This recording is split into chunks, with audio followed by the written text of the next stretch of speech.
In this video we will discuss about continuous charge distribution. Okay, so there are two types of charge distribution. One is your discrete charge distribution, another one is your continuous charge distribution. What is continuous charge distribution? The continuous charge distribution is similar to the continuous mass distribution in mechanics.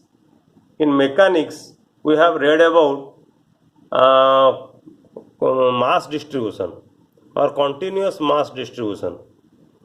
For example, when we refer to the density of a liquid, we are referring to its macroscopic density. Remember, when you say about the density of liquid means we talk about the macroscopic density.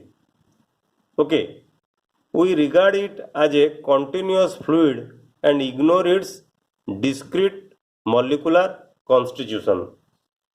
Okay, we know liquid consists of molecules and the molecules are discrete. If you take a small amount of liquid, very few amount of liquid, then it will be in molecular form, and the molecular form is the discrete form.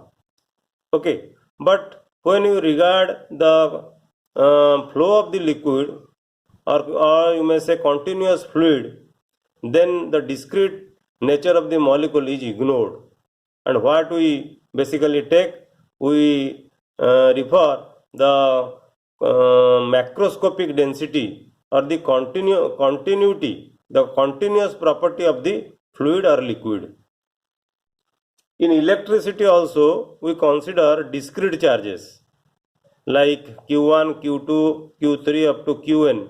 When you consider this type of charge, it is called discrete charge, in which mathematical treatment is simpler because you do not use the calculus. For many purposes, it is impractical to work with discrete charges. For example, if we consider the charge distribution on the surface of a charged conductor, we cannot take the discrete nature. Okay, how you calculate the charge distribution on the surface of a charged conductor? It cannot be calculated by the discrete charges because the number of charges is very large, and you know, if you take 1 cubic centimeter of copper, it contains about 2.5 into 10 to the 24 electrons.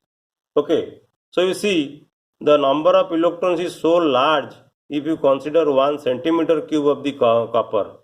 So if the surface is large, then the number of electrons in the say copper metal, on the surface of the copper metal, is very large. So in this case, the discrete nature of you cannot take the discrete nature of the charge. So at the microscopic level, charge distribution is discontinuous because they are discrete charges separated by intervening space where there is no charge. But when the charge distribution is microscopically large but macroscopically small, remember, if the charge distribution is microscopically large but macroscopically small, then what will happen? The quantization of charge is ignored and continuous charge distribution is taken. So when we take continuous charge distribution, if the charge distribution is microscopically large but macroscopically small, we basically consider three continuous charge distribution. One is your linear charge density, which is called lambda, symbol is lambda, and another is your surface charge density, which is called sigma, its symbol is sigma, and volume charge density. The volume charge density is also called simply the charge density, and it is denoted by rho, remember. So what is linear charge density? Let us know what is linear charge density. Suppose this is the charge flowing through a conductor. This is a conductor and it is a line charge distribution. The charge distribution in a conductor, we basically say it is a line charge distribution, and this is this dark portion segment, let us say it is delta L. And what is delta L? Delta L is the small line element of wire on the macroscopic scale but contains a very large number of microscopic constituents. Remember, this delta L, this darkened portion segment delta L is small line element of the wire on the macroscopic scale, okay, but contains a very large number of microscopic constituents. And suppose the amount of charge contained in that line element is delta Q. In this line element, the amount of charge is equal to delta Q. Then linear charge density of a wire is defined by lambda is equal to delta Q divided by delta L. Okay, and the unit of lambda is coulomb per meter. Then let us know what is surface charge density. Suppose this is a surface charge distribution. Charge is flowing in a sheet-like material. This is the surface charge distribution. And you take any small area on the surface of the conductor. Suppose this is the small area delta S. This darkened portion is the small area on the surface of the conductor, which is very small on the microscopic scale but big enough to include a very large number of electrons. Okay, and this small area delta S contains delta Q amount of charge. The charge on the element delta S is equal to delta Q. Then how you define surface density of charge? Surface density of charge sigma is equal to delta Q divided by delta S. Surface density at the area element delta S is given by sigma is equal to delta Q divided by delta S, and the unit of sigma is coulomb per meter square. Remember, the unit of sigma is coulomb per meter square. Then what is volume charge density or charge density rho? Suppose this is the volume charge distribution. This is the volume charge distribution, and this is a small volume element which is very small macroscopically but contains a large number of microscopic charged constituents. Remember, this small element delta V, this small element delta V contains microscopically large number of charges, but macroscopically this element is very small. If the charge content in that volume element is delta Q, then volume charge density or simply charge called charge density is defined as sigma is equal to rho is equal to delta Q divided by delta V, and the unit of rho is coulomb per meter cube. Coulomb per meter cube. Then let us know how to find out the field or electric field due to continuous charge distribution. Okay, the electric field due to continuous charge distribution can be obtained in a similar manner as you have discussed to find out the electric field in discrete charges or multiple charges. We know or we have discussed to how to find out the electric field in multiple charges. To find out the electric field, we basically use two laws. Number one is your Coulomb's law to find out the electric field. Then apply the superposition principle. Here also, in continuous charge distribution, when you consider the small length or small area or small volume, you first calculate the charge, a field, by using your Coulomb's law. Then you apply your superposition principle to calculate the total electric field intensity. So it is very important to remember that the electric field can be determined for any charge distribution using Coulomb's law and superposition principle. For any charge distribution means whether the charge distribution is discrete or it is continuous or partly discrete and partly continuous. Remember. Suppose a continuous charge distribution in space has a charge density sigma. Let us choose any convenient origin O. R is the position vector of any point in the charge distribution. So you see, this is the volume charge distribution. Okay, this is the volume charge distribution having charge density is equal to sigma. Let us choose this point as the origin. According to your convenience, you choose the origin.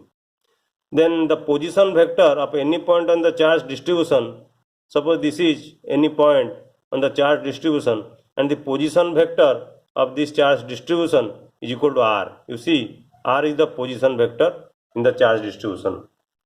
You see, the charge density rho may vary from point to point. That is, the charge density here may not be same as the charge density here. Okay, the charge density here may not be same that the charge density here. So the charge density vary from place to place, and the charge density is that is why the charge density is a function of r. If you consider the charge density here, then the position vector will be this one. If you consider the charge density here, then the position vector will be this one. So the charge density is a function of the position vector r. So if you have taken a volume charge distribution, then divide the whole volume of the charge distribution into small volumes delta v. Okay, so divide the charge distribution into small volume element of size delta v.